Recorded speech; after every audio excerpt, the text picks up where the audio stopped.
नमस्कार मित्रों, ओम शक्ति टीवी चैनल में आपका स्वागत है। भगवान कृष्ण करसईतीति कृष्णा कहा गया है। आज चर्चा भगवान कृष्ण पे ही हो जाए। भगवान कृष्ण ने क्या किया? उनका जन्म हुआ है राक्षसों का संहार करने के लिए। उनका जन्म हुआ है कंस जैसे दुर्दांत राक्षसों का संहार करने के लिए। उनका जन्म हुआ है महाभारत के रणांगण में, वह अपना कुरुक्षेत्र के रणांगण में पांडवों के पक्ष में रह करके अधर्म का नाश करना और धर्म की स्थापना करना। यदा यदा हि धर्मस्य ग्लानिर्भवति भारत अभ्युत्थानम धर्मस्य तदात्मानं सृजाम्यहम् परित्राणाय साधूनां विनाशाय च दुष्कृताम धर्म संस्थापनार्थाय संभवामि युगे युगे। भगवान कृष्ण की प्रतिज्ञा। और कृष्ण के रूप में आए, देवकी के गर्भ से 8वें पुत्र के रूप में भगवान कृष्ण पैदा हुए।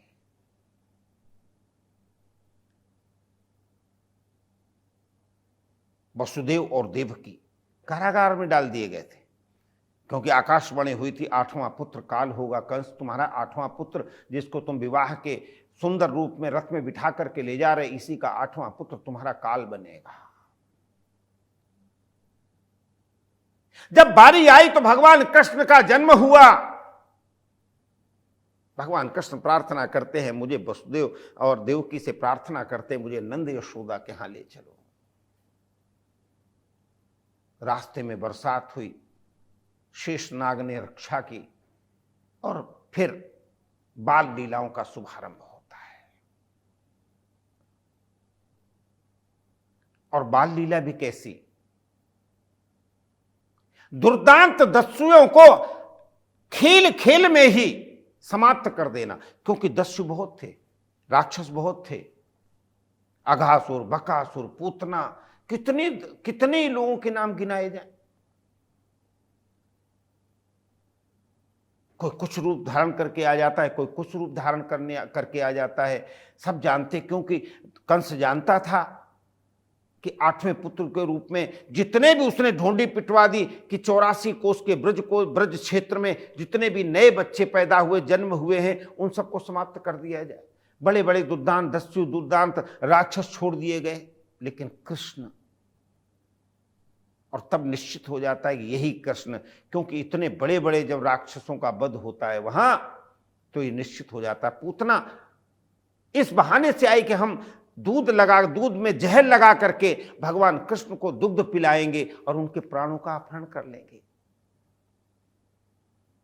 हम कितने ही कारण बना करके, हम कितने ही तमाम से बहाने बना करके उस भगवान को धोखा देना चाहते हैं, लेकिन भगवान कभी धोखा नहीं खाता है। हम कहते हैं ये अंधेरे में बैठ करके कौन देखेगा। हम सोचते हैं इसमें किसी प्रकार से बैठ करके कार्य किए जाए, कौन देखेगा। लेकिन आपको पता है, क्षिति जल पावक गगन समीरा। क्षिति माने आकाश, पावक माने अग्नि, गगन माने ये आकाश, समीर माने क्षिति जल और समीर माने हवा।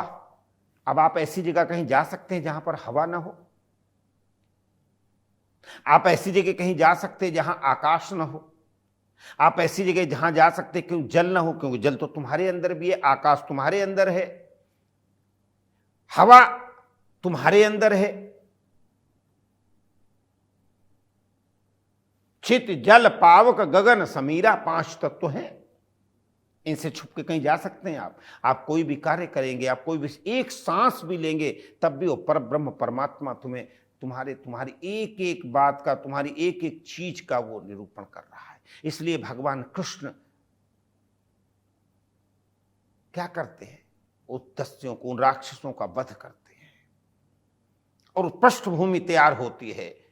दुग्ध चुराते हैं, कभी दही चुराते हैं, कभी मक्खन खाते हैं। ये सब लीलाएं थी, क्योंकि वो दही और वो मक्खन कंस के महलों में जाता था, जहां से उसे स्नान करते थे उनकी पत्नी। उसकी बर्बादी होती थी और वही दुग्ध, वही दही, वही मक्खन से गरीब लोगों का पेट भरता था।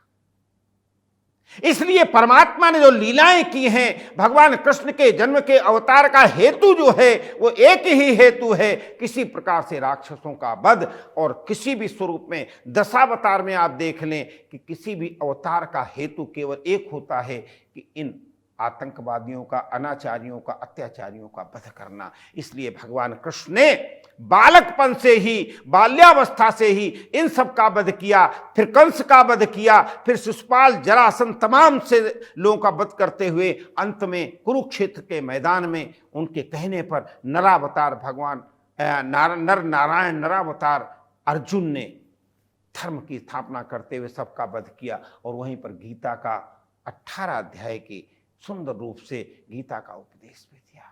इसलिए भगवान कृष्ण का स्मरण करना, भगवान कृष्ण की बाल लीलाओं का ध्यान करना, भगवान कृष्ण के आदर्श और भगवान कृष्ण के जो स्थापित मार्ग किया उस पर चलना ही भगवान कृष्ण के प्रति सच्चा नाम स्मरण होगा। हम उनको स्मरण करें, याद करें। धन्यवाद, नमस्कार।